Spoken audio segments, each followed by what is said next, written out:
Bible verse I think about sometimes, many times. All right, let's see it.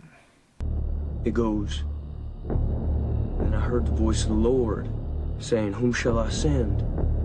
And who will go for us?" Been rolling on for a long time, rolling on for a long time. Sooner or later, gotta cut you down. Sooner or later, gotta cut you down. And I said, "Here am I. Send me." You threw your rock and hide your hand. Working in the dark as your fellow man. Shooting sky made black and white. It's time to die, be brought to life. You've been running on for a long time. Run on for a long time. You can run on for a long time.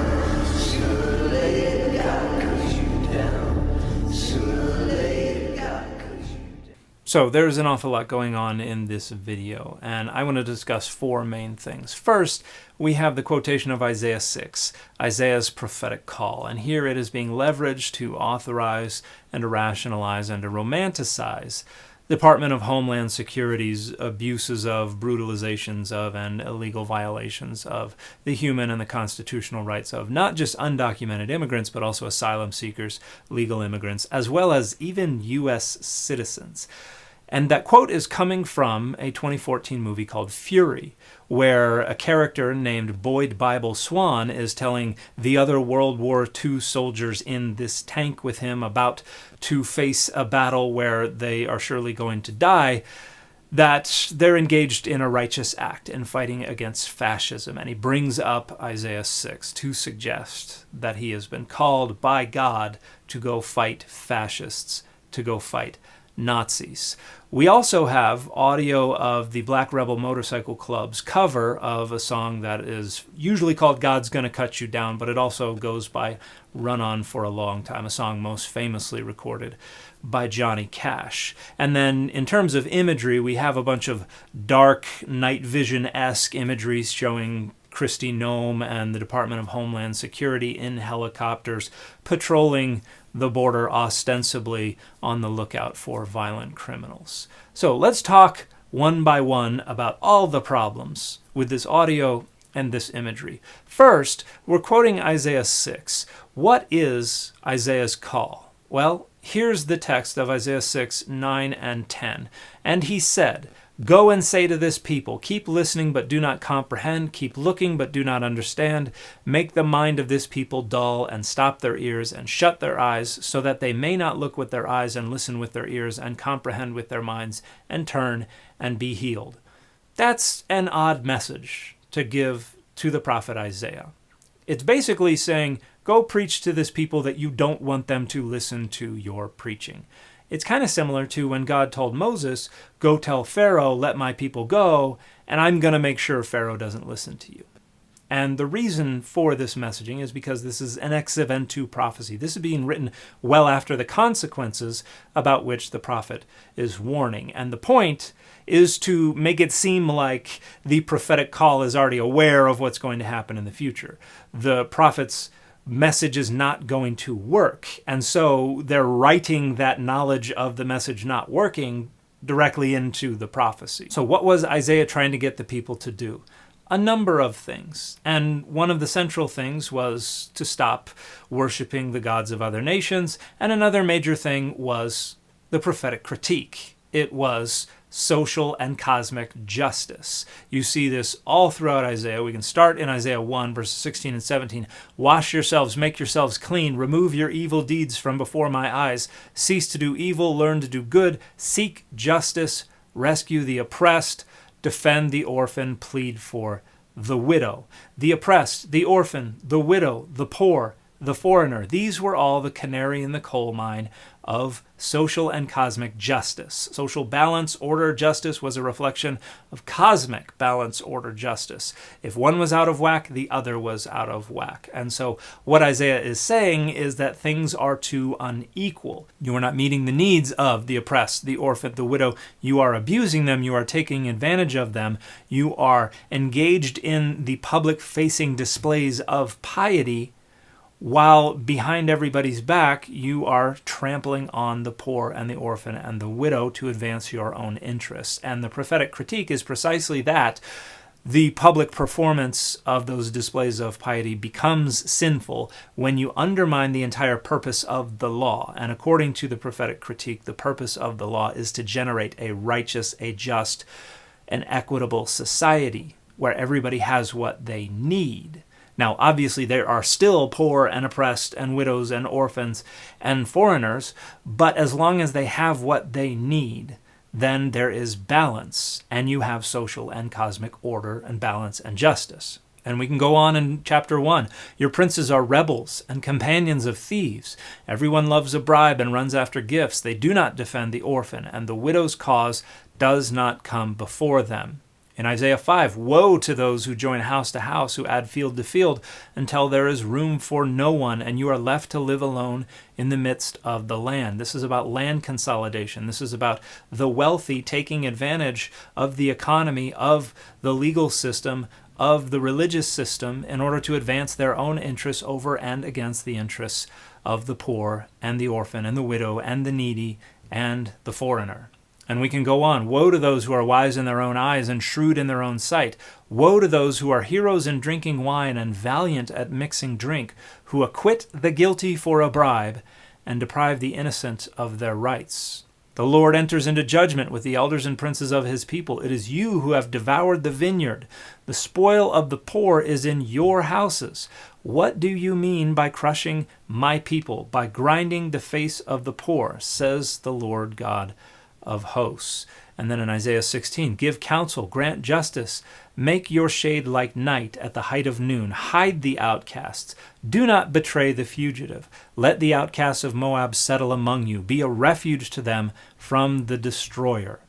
So one of the central messages of the entire book of 1st Isaiah is social justice. Take care of the orphan, the widow, the needy, the poor, the oppressed, the foreigner, because they are the canary in the coal mine of social and cosmic justice. And it is sin to try to advance your own interests using the law while neglecting the weightier matters of the law, as Jesus called them, because that's precisely what the law is there to do: generate a just, a righteous, and equitable society. And so trying to leverage Isaiah 6 to authorize and rationalize and romanticize the abuse of, the brutalization of, the illegal violation of the human and the constitutional rights of not just undocumented immigrants, but also asylum seekers and legal immigrants and even U.S. citizens is profoundly misguided and malicious. That's not what Isaiah 6 is about at all. And pulling this quote from the 2014 movie Fury is particularly hypocritical because the quote is being used to justify fighting against fascism. And what Kristi Noem and the DHS are doing in this video is propaganda for fascism. And I don't use the term fascism lightly. I use it as it is used and understood by scholars of fascism, as a reference to a political and economic ideology that is ultra-nationalist in orientation, that is focused on a charismatic leader, that seeks national rebirth and a return to an idealized and a fictional golden age that was lost because of decline brought on by some kind of unclean and unworthy outsider or enemy. And this return, this recreation of this golden age is going to be achieved through the cleansing of the land or the people of that unclean and unworthy outsider. And here, the Department of Homeland Security is taking aim at Latinos, at folks from the global South, not because they are all violent criminals. In fact, the overwhelming minority of the people who are being detained and deported actually have violent criminal records. The majority of them have either overstayed a visa, which isn't even a criminal offense, it's a civil offense, or they've crossed the border without proper documentation, which is a criminal offense, but is a misdemeanor. And a lot of the time, it's not even people who have done anything illegal. It's people who are seeking asylum. And the Trump administration is just trying to restrict the ability of people to seek asylum. It's people who are students, who are here on a student visa, who are having those student visas canceled, even though they've done absolutely nothing wrong. It's people with temporary protected status that is being arbitrarily revoked, and they're being told self-deport, or men in masks are going to snatch you off the street. It's students who have written essays that the president doesn't like, or who have attended nonviolent protests of a genocide that is going on in Palestine. It's trying to cleanse America of these folks who are undesirable for no other reason than their ethnicity or their political orientation. That's the very essence of fascism. Make America great again is a fascist ideology. And so to appeal to a quote from the movie Fury, a soldier who is fighting against Nazis, against fascists, and to appeal to their use of Isaiah 6 to authorize that fight against fascism is profoundly misguided and hypocritical.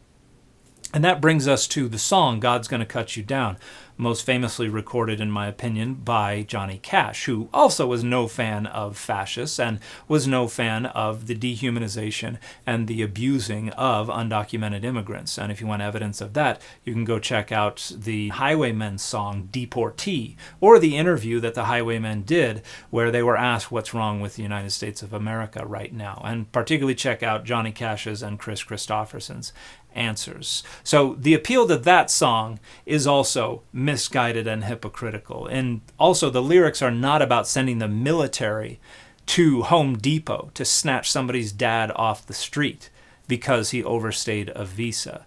That song is about the rambler and the gambler and the backbiter getting their just rewards when God punishes them. And no, the Department of Homeland Security is not doing God's bidding. However, they didn't use Johnny Cash's version. They used the version recorded by the Black Rebel Motorcycle Club, and they got wind of this. And this is what they had to say about that. To U.S. Department of Homeland Security, from Black Rebel Motorcycle Club, it has come to our attention that the Department of Homeland Security is improperly using our recording of God's Gonna Cut You Down in your latest propaganda video. It's obvious that you don't respect copyright law and artist rights any more than you respect habeas corpus and due process rights, not to mention the separation of church and state per the U.S. Constitution. And just to jump in real quick, when Kristi Noem, the head of Department of Homeland Security, was asked what habeas corpus is, she replied that it is the right that the president has to be able to remove people from this country, which is laughably stupid. Habeas corpus is the exact opposite of that. It is the right of people in the United States to challenge the legality of their detention. And for the head of the Department of Homeland Security to get that so bafflingly wrong just betrays her abject ignorance of her job, her raging incompetence, and her belligerent unfitness. But I digress. Let's get back to the Black Rebel Motorcycle Club. For the record, we hereby order at DHS Gov to cease and desist the use of our recording and demand that you immediately pull down your video. Oh, and go fuck yourselves. Black Rebel Motorcycle Club. So the improper use of this audio is also profoundly misguided and misleading. And that brings us to the images, the night vision goggle-esque images of Kristi Noem and other Department of Homeland Security officers in helicopters patrolling the borders on the lookout for college students who are writing essays that the president doesn't like. This is trying to romanticize this fascist militant agenda. It is trying to give dudes semis because they fantasize about going on patrol and killing people. And in reality, what the DHS is asking people to do is violate the constitutional rights of not just undocumented immigrants, but also of asylum seekers, of legal immigrants, and even of U.S. citizens, because that's what advances this fascist agenda. And I'm aware that there are a lot of people out there who are dogmatically committed to that fascist agenda and are going to jump at whatever opportunities they can to muddy the waters, to rhetorically deflect, to engage in whataboutism and both sidesing in an effort to rationalize away their endorsement of fascism. But you need to see that these people are not engaged in good faith. These people are not acting on behalf of God, these people are not creating a better America. These people are violating the human and the constitutional rights of undocumented immigrants, of asylum seekers, of legal immigrants, and of U.S. citizens. And if that in and of itself is not reason to oppose what they're doing, if you do not have enough humanity to care about that, then the last-ditch effort to reason with you is to point out that they will come for you next. And if even that does not convince you to abandon this brainless fascist movement, then I have nothing else to offer you except just letting you know you really need to grow the hell up. And the fit for this video is Dale Keown's Incredible Hulk.